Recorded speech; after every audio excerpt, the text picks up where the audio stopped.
mulai deh Bapak Ibu sambil nunggu yang lain sama menunggu dari Budi Sehat insya Allah untuk pemeriksaan gula darah rutin deh. Bismillahirrahmanirrahim. Assalamualaikum warahmatullahi wabarakatuh. Alhamdulillah, alhamdulillahirabbil alamin wassalatu wassalamu ala asyrofil anbiya'i wal mursalin wa ala alihi wasallam.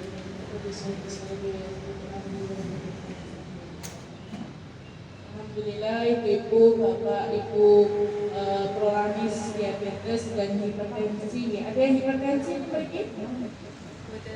Yang semua ya, nanti kalau hipertensinya di siap untuk pemeriksaan lanjutan. Sehat sedoyo Bapak Ibu.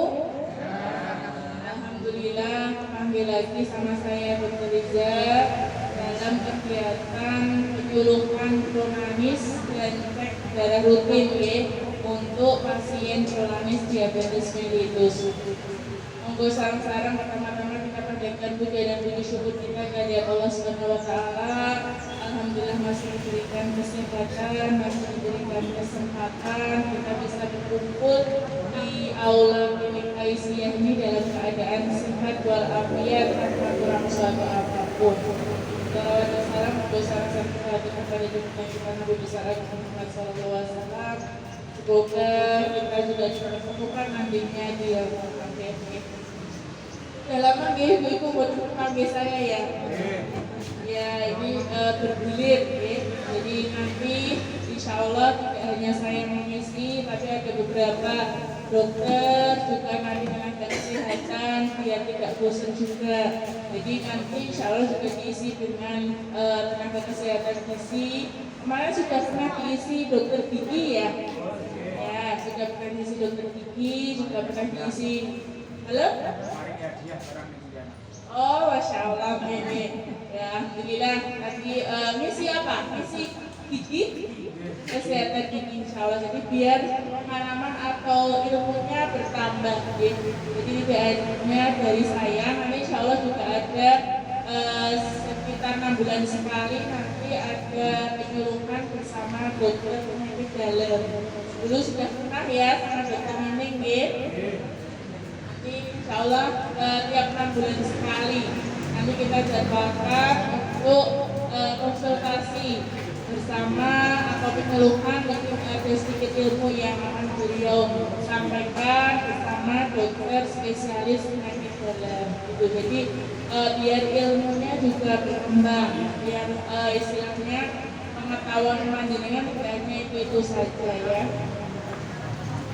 Alhamdulillah Bapak Ibu, insya Allah mungkin sekitar 1 bulan lagi kita akan bertemu lagi dengan bulan Ramadan ya. Alhamdulillah Allah semoga berikan kita kesempatan, berikan kita umur, berikan kita kesehatan sehingga kita bisa bertemu dan menjalankan ibadah puasa dengan lancar di tahun ini. Amin amin ya rabbal alamin. Di sini nanti insya Allah untuk sebelum Ramadan nanti ada 1 kali pertemuan prolamis, yaitu cek terakhir sebelum puasa. Tapi ini di sini saya akan menyampaikan kiat-kiat persiapan karena nggak terasa sudah mungkin 1 bulanan gitu. Karena kan bulan puasa kita nanti dimulai sekitar tanggal 18-an gitu. Jadi nanti mungkin sekitar 1 bulan dari sekarang kita boleh mempersiapkan dan wajib mempersiapkan. Biar apa? Biar tubuh kita tidak kaget Bapak Ibu. Jadi selama ini mungkin pola makannya yang seru, ada yang mungkin masih gulanya ikut atau naik turun, atau pola makannya masih belum terkontrol gitu. Nah ini ada niat, kita punya niat sebelum puasa dan nanti setelah puasa dan seterusnya kita menata lagi jadwal makan kita. Karena kalau pas puasa kan jadwalnya berubah Bapak Ibu ya. Tapi pengalaman atau berdasarkan penelitian juga pada saat puasa itu biasanya gula darah lebih terkontrol. Gimana Bapak Ibu? Ya, mulai dari lebih terkontrol, badan lebih enak, keluhan mungkin ada keluhan pegel, dinggingan, kadang pusing, lemas, itu biasanya malah hilang. Itu kenapa ya? Kok bisa seperti itu? Nah, kebiasaan puasa ini harusnya menjadi habit atau kebiasaan yang harus kita rutinkan, Bapak Ibu. Bahkan ada pengalaman pasien di Indonesia juga, itu dia menganut jam puasa. Jadi seperti halnya kita puasa Ramadan, makannya hanya jam 4 sampai jam 8 malam. Itu dia bisa bebas DM. Padahal sebelumnya dia sudah mengidap DM sekitar 8 sampai 10 tahun. Memang awal-awal berat pasti karena tubuh terbiasa diberi asupan gula. Gimana Bu? Padahal kalau kita misalnya pengalaman kita malam makannya mungkin terlalu malam jam 9. Tapi biasanya kalau kita makan jam 7 malam, pagi jam 6 itu kita biasa aja, nggak nyari-nyari makanan. Tapi saat kita malamnya makan jam 9 malam, itu jam 6 setengah 7 kita sudah rasanya pengen makan. Ada yang pengalaman kayak gitu nggak? Ada, ya. Apa Bapak Ibu? Karena insulin yang dikeluarkan pada malam hari terakhir kita makan itu masih berproses sampai pagi hari. Karena kadar insulin di tubuh kita tinggi, maka otak itu memberi isyarat, memberi perintah kepada tubuh kita, ayo masukkan makanan. Nah, itu yang menyebabkan kita bangun pagi karena kita lupa ini jam 9 nembe mami. Kok jam 6 aku nanti turu kok wis lapar. Rasanya kok wis ngintip-ngintip. Itu karena apa? Karena otak sudah membuat tubuh kita, insulinnya banyak loh, di tubuhmu insulinnya banyak, cepat istilahnya digunakan insulinnya. Jadi tubuh istilahnya menyuruh kita, nafsu kita untuk memasukkan makanan. Itu. Maka kalau terbiasa kita tidak berpuasa, maka setiap kadang 2 jam, 3 jam itu kita kadang mencari makanan. Gitu. Nah, pelan-pelan kalau misalnya sudah terbiasa tubuh kita untuk tahu jam makannya, jadi tubuh itu sebenarnya kan punya jam makan ya, seperti yang saya sering ceritakan bahwa insulin itu dari kodratnya kita lahir, pankreas itu bekerja ada jam-jamnya, di mana dia akan mengeluarkan insulin di jam-jam itu. Tapi karena kita yang sifat manusia adalah serakah, sifat manusia adalah kurang puas, di jam-jam itu kita makan, di sela-sela pankreas harusnya istirahat, kita tetap makan. Maka lama-kelamaan pankreasnya juga akan rusak. Seperti halnya saya sering bilang, seperti halnya blender. Kalau dari toko digaransi, misalnya garansi 2 tahun misalnya kayak gitu, itu kalau digunakan mungkin sehari sekali atau mungkin sehari 2 kali untuk memblender. Toko pasti menggaransi dengan aturan, nggak mungkin lah setiap hari blender itu digunakan atau setiap jam blender itu digunakan. Maka dia berani menggaransi 2 tahun misalnya. Tapi pada saat kita menggunakan blender itu setiap jam, 1 jam blender, 2 jam kedua blender lagi, jam ketiga blender lagi, mungkin sehari bisa blender 10 atau 12 kali, 10 atau 12 kali, maka garansi itu bisa sampai 2 tahun betul Bu? Kira-kira tidak bisa. Maka belum ada 1 tahun blendernya sudah kebakar, sudah rusak. Seperti halnya tubuh kita, harusnya pada saat kita bayi, mungkin kita lihat bayi itu bisa tahan tidak makan Artinya dia bisa tahan tidak makan per 2 jam untuk masukkan asupan. Dan itu tidak banyak ya. Tapi lama-kelamaan kesini, kenapa kita kalau tidak ngemil rasanya lapar? Nah, padahal pankreas itu sudah dilahirkan atau sudah diciptakan Allah dengan jam-jam dia SOP dia bekerja mengeluarkan insulin. Misalnya pagi hari harusnya kita makan, kok hanya ngemil. Misalnya pagi tidak makan berat, tapi mungkin ngemil apa? Gembukan misalnya, atau bakwan, goreng bakwan anget-anget ya, mendung-mendung goreng bakwan anget-anget pagi hari. Nah, padahal orang sini, orang Jawa khususnya, nek dereng ketemu sego berarti dereng maem. Nah, bakwannya 5 nggih, Pak. Masya Allah. Nah itu belum ketemu nasi, belum makan aku, belum makan kok. Tadi cuma ngemil. Padahal bakwan yang kita makan itu sudah membangunkan pankreas loh.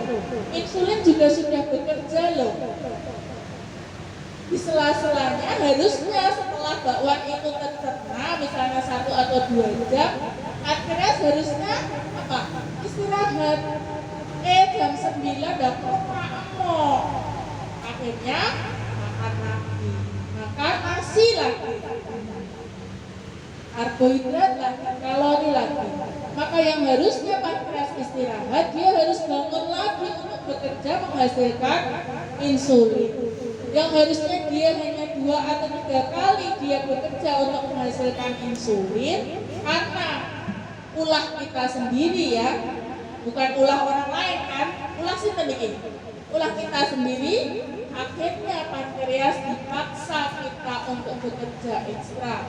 Kalau sehari 2 hari mungkin kayak seperti halnya blender, 1-2 hari mungkin dilembur buat blender 4 atau 5 kali, garansi 2 tahun itu masih kerja, masih bisa. Tapi kalau itu setiap hari, sebulan, 2 bulan, 3 bulan, bahkan bertahun-tahun seperti itu, Allah menggaransi pankreas itu bisa sehat kok seumur hidup. Sampai aku mengambil nyawamu istilahnya gitu. Tapi karena kelakuan manusia, pankreas yang harusnya bisa sehat seumur hidup, akhirnya garansi itu hilang. Makanya pankreas sudah angkat tangan, sudah suloyo, sudah lelah. Maka kembalikan, gimana caranya tubuh itu mengembalikan pankreas itu untuk kembali ke porsinya. Dengan apa Ibu? Kalau kemarin saya baca penelitian, yaitu dengan puasa.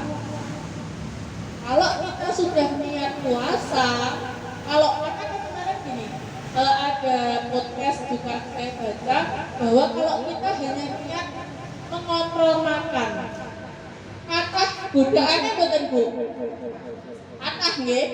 Kathah godaannya, kathah kepinginannya malahan nggih. Malah biasanya enggak misalnya lihat tes tuh biasa aja. Tapi kalau kita sudah niat aku diet, ngontrol makan, malah godaannya lebih banyak. Nggih mboten niku.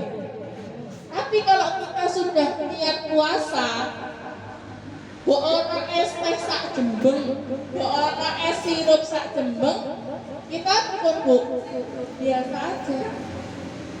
Gitu. Jadi nek saya sarankan untuk kembalikan tubuh ke porsi semula, latihan puasa Bu. Boleh latihan puasa tidak harus seperti langsung kita puasa Ramadan. Boleh dimulai dari kalau orang Islam dimulai dari Senin Kamis. Atau misalnya nggak kuat Dok, saya kalau puasa 12 jam seperti itu saya nggak kuat. Boleh dimulai puasa 8 jam. Jadi 8 jam makan, 16 jam puasa. Mulai itu dulu. Atau misalnya 16 jam makan, 8 jam puasa yang paling ringan. Jadi kita bisa mulai 16 jam kita makan, tapi ya tetap porsinya harus dikontrol ya. Dan 8 jam kita puasa tidak makan sama sekali. Jadi misalnya stop makan mulai jam 8 malam. Jam 8 malam berarti nanti kita mulai makan itu jam 7. Jadi malam itu sudah nggak boleh puasa. Tapi yang paling enak sebenarnya mungkin puasa niat sambil kita niat mengembalikan porsi tubuh kita seperti semula, itu juga kita dapat pahala ya. Mungkin dimulai dari puasa Senin Kamis. Nah, ini mumpung bulan Rajab, Bapak. Jadi ini bulan Rajab adalah bulannya kita berpuasa atau banyak-banyak kita berpuasa sambil latihan kita menjelang Ramadan gitu. Jadi pada saat nanti di bulan Ramadan sudah tidak kaget, sudah tidak lemes. Karena biasanya orang yang tidak pernah berpuasa 2 atau 3 hari pada saat puasa pertama itu tubuh masih adaptasi. Biasanya masih ada keluhan apa Bu? Lemes, terus apa ya, kesemutan, terus dehidrasi atau rasanya kering, mungkin bahkan sampai berat ada keluhan pusing cengkok-cengkok gitu. Biasanya kalau awal-awal 2 atau 3 hari awal kita berpuasa masih ada keluhan seperti itu nggak masalah karena tubuh kita masih mencari ritme normalnya gitu. Nanti 3, 4 hari, 5 hari nanti tubuh akan enak. Mungkin ya sudah merasakan pada saat kita puasa Ramadan itu biasanya hari pertama sampai 1 minggu lah berat kok tentu, berat ya. Tapi minggu kedua, minggu ketiga, minggu keempat, bahkan mungkin setelah lebaran 1 minggu atau 2 minggu pada saat Syawal atau Syawal pertama, minggu pertama itu rasanya masih kayak puasa. Nah kalau saran saya itu dilanjutkan Bu. Maka kalau ini terbiasa kita mulai dari Rojak ya, dari kita mulai puasa latihan Senin Kamis dulu, atau mungkin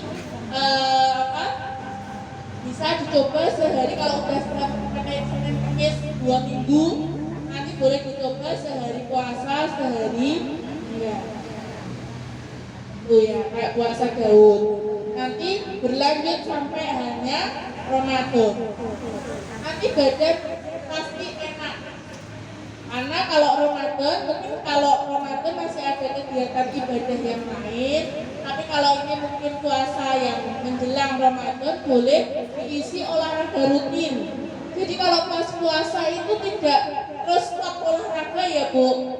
Kalau pas Ramadan kita sudah olahraga dengan ritual-ritual sholat, tarawih, bangun malam dan sebagainya. Tapi pada saat menjelang Ramadan seperti ini, aktivitasnya mungkin olahraganya bisa dipilih olahraga yang ringan. Misalnya jalan kaki di pagi hari mungkin 20 sampai 30 menit. Atau mungkin kalau pagi nanti lemes dong, boleh misalnya setengah jam sebelum buka seperti itu. Jadi tetap ada ritual olahraga pada saat kita berpuasa. Nah, gimana persiapannya? Kalau dengan minum obat gula pada saat puasa itu harus kita manage atau kita atur ulang jadwal pemberian obat pada saat dengan puasa. Gimana caranya? Kalau pada saat ini tidak puasanya dengan konsumsi obat sebelum dan setelah makan, nanti untuk yang sebelum makan itu di awalnya pagi ya, pastinya minumnya biasanya kan pagi. Karena kita berpuasa maka minumnya adalah setengah jam pada saat berbuka. Jadi pada saat buka jangan boleh membatalkan, misalnya pakai air putih, bisa kurma, biji dan sebagainya. Setelah itu minum obat gula dulu. Ya, boleh. Jadi minum kurma kita batalkan dulu puasanya. Setelah itu kita minum obat gula. Setelah itu kalau ini puasa Ramadan nggih, kalau puasa misalnya intermittent fasting atau puasa tadi 16 jam atau 8 jam itu setengah jam sebelum jenengan jadwal berbuka minum obat gula dulu. Tuh, setelah itu kalau pas puasa Ramadan setelah minum obat gula jenengan bisa menyelingi ibadah lain, misalnya jenengan bisa sholat maghrib dulu. Setelah sholat maghrib boleh jenengan setelah itu makan. Oke. Jadi tetap kalau saran saya itu makannya setelah maghrib bukan setelah tarawih, khusus untuk orang gula ya. Karena kalau jenengan setelah tarawih, setelah jenengan aktivitas berat biasanya apa? Balas dendam. Ini betul. Biasanya makannya lebih banyak apa lebih sedikit? Lebih banyak. Maka nek saya sarankan makannya besar itu setelah sholat maghrib.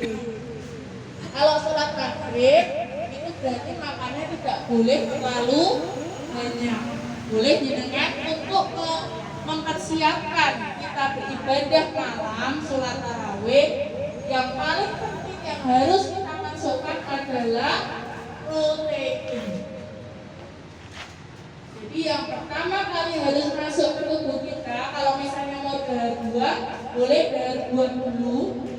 Di awal makan kita makan buah dulu untuk prebiotik kita. Jadi untuk biar enzim-enzim pencernaan itu keluar dulu, agar siap menerima makanan lain yang akan kita masukkan. Setelah buah boleh masuk protein dulu, Pak. Jadi setiap sahur bukan terus sewu. Kita setelah maghrib kebanyakan makan gorengan. Sudah kenyang gorengan, nanti malam-malam merasanya tidak makan. Habis isya kita makan lagi. Double-double. Jadi kalau bisa usahakan sekali makan sekali kenyang.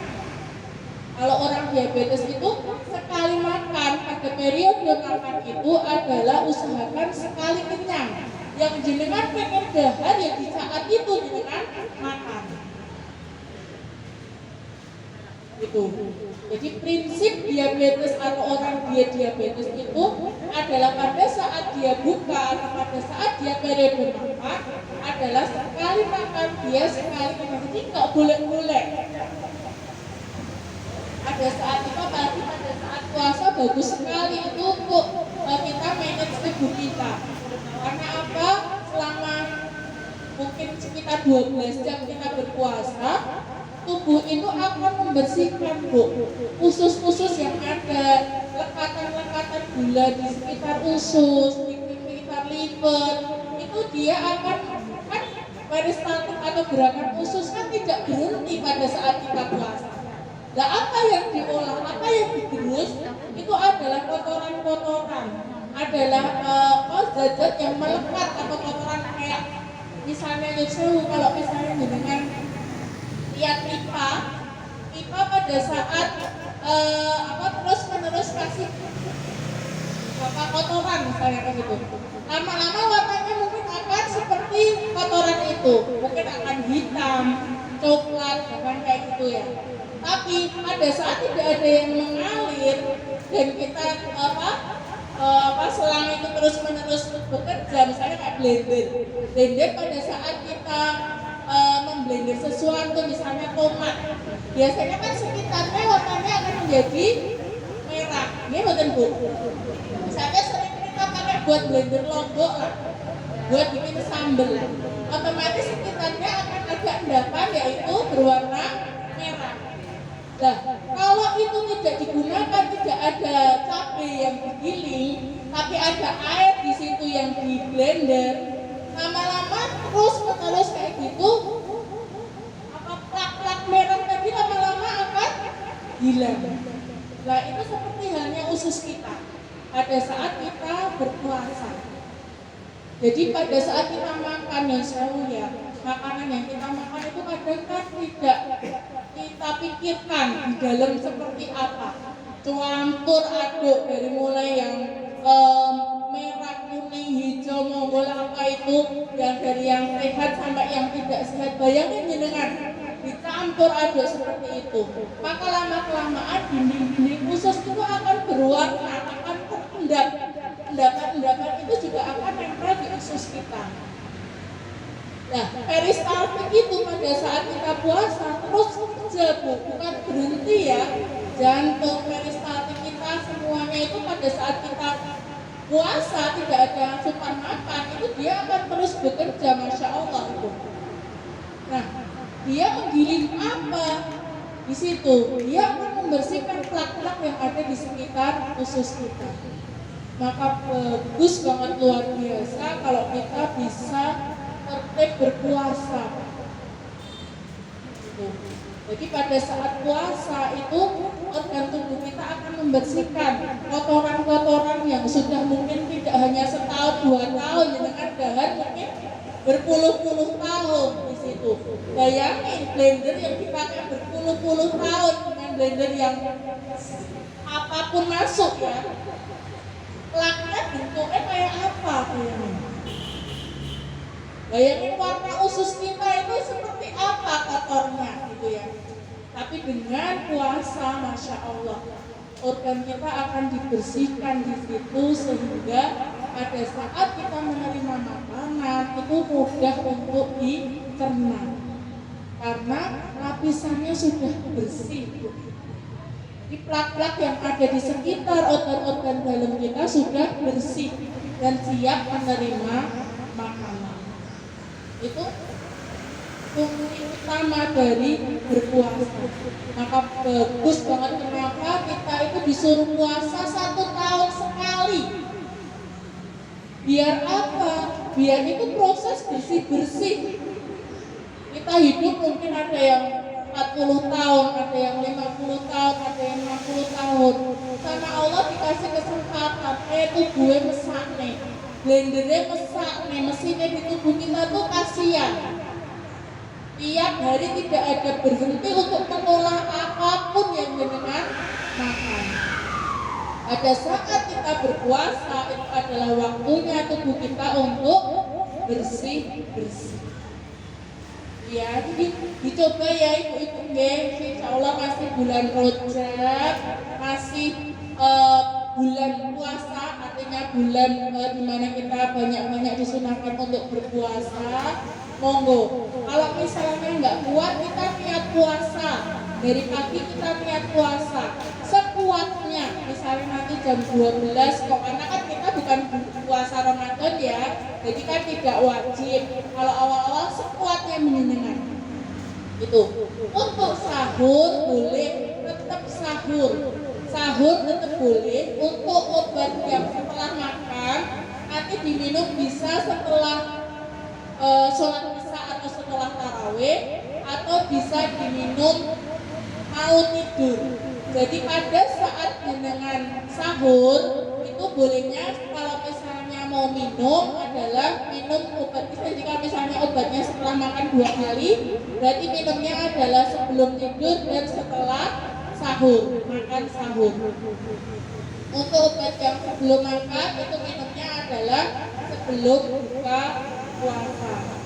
Tapi ingat pada saat kita sahur, saran saya adalah yang masuk tidak hanya karbohidrat ya. Kalau bisa adalah kita butuh untuk kekuatan sehari-hari adalah protein dan serat. Jadi kalau misalnya puasa atau sahur itu makan telur 1 aja sebenarnya sudah cukup. Bahkan nggak sahur pun sebenarnya nggak masalah. Misalnya minum aja itu pun sebenarnya kalau kita terbiasa. Kalau awal-awal mungkin masih lemes ya. Seperti yang saya bilang, kalau awal-awal tubuh itu masih adaptasi dengan kondisi kita. Jadi biasanya tubuh itu tiap berapa jam dapat asupan gula. Nah kalau kita puasa tubuh bingung, kok nggak ada asupan gula. Padahal rutinnya insulin atau pankreas itu sudah mengeluarkan insulin.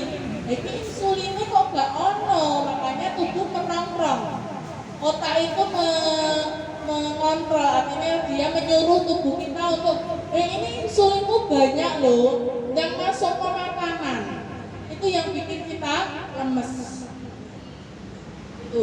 Jadi lemes itu bukan jangan-jangan gula drop ya, bisa jadi, tapi boleh kan dicek. Sebagian besar lemes itu karena apa? Karena tubuh itu bingung. Tubuh bingung apa? Karena terbiasa kita ada asupan gula. Ini kan mungkin kalau misalnya dulu sebelum minum obat gula itu kadang pertama kali minum obat gula lemes betul, lemes. Karena apa? Tubuh jenengan sudah terbiasa gulanya tinggi. Maka pada saat gulanya diturunkan, otak akan memberi simulasi, ini kurang gulanya, kadar gula kita kurang, kadar gula tubuhmu kurang. Maka keluar artinya kita merongrong, tubuh kita meminta untuk memasukkan gula. Kalau tidak dimasukkan, maka terus timbul rasa lemes, rasa pusing, biasanya kayak gitu. Jadi sebenarnya tubuh itu punya alarm-alarm sendiri untuk mewarning atau menstimulasi apa yang ada di tubuh kita, gitu ya. Jadi monggo, ini mumpung masih bulan Rajab dan saya bilang dan sudah banyak penelitian bahwa kembalikan tubuh kita ke fungsi yang normal. Dengan apa? Kalau mungkin saya bilang pola makannya diatur, tapi ternyata hanya dengan seperti itu banyak pasien yang berat itu kalau diet itu berat, tapi banyak pasien yang saya sarankan untuk puasa itu malah lebih enak dok. Kalau malah disuruh puasa saya malah enak daripada suruh diet. Ternyata mindset ya. Jadi ternyata mindset di otak itu sangat-sangat berpengaruh. Kalau kita niatnya kita puasa, maka otak langsung bekerja. Oh, enak lagi puasa. Mau ada es teh, mau ada es degan, mau ada bakwan sakitnya. Kalau kita niatnya sudah puasa ya lempeng aja. Tapi kalau kita niatnya diet membatasi makanan, aduh, ini kok enak ya. Bakwane anget-anget ya. Aku hiji tok sesuk ora. Kayak gitu nggih Bapak Ibu ya. Jadi mindset itu berpengaruh. Maka ya saya sarankan malah lebih baik niat kalian berpuasa sekuatnya. Ya. Semoga Allah mudahkan nanti kita bertemu lagi mungkin di lain kesempatan dan semoga kita latihan puasa di bulan Rajab ini memudahkan dan melancarkan kita dalam beribadah nanti di bulan Ramadan. Insya Allah semoga Allah sampaikan kita, Allah sehatkan kita, bisa menjalani bulan Ramadan ini dengan lebih baik dan lebih baik lagi dari bulan-bulan atau tahun-tahun sebelumnya. Mungkin itu dari saya, ada kurang lengkapnya dari saya sendiri, ada benarnya dari Allah SWT. Sehat selalu Pak Bapak Ibu Sloyo. Saya kata wassalamualaikum warahmatullahi wabarakatuh.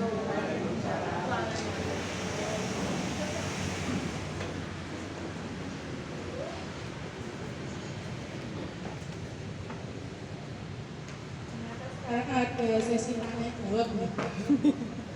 Ada yang ditanyakan? Monggo Ibu. Oke.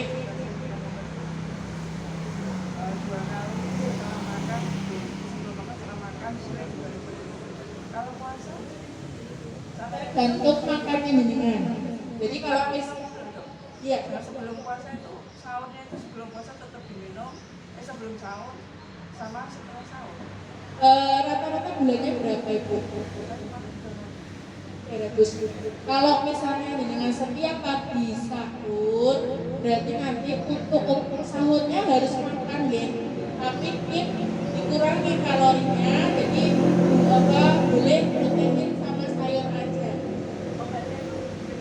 Obatnya diminum sebelum makan. Ini awal-awal puasa dulu, dengan tetap kita kontrol, jadi maintenance-nya 3 hari.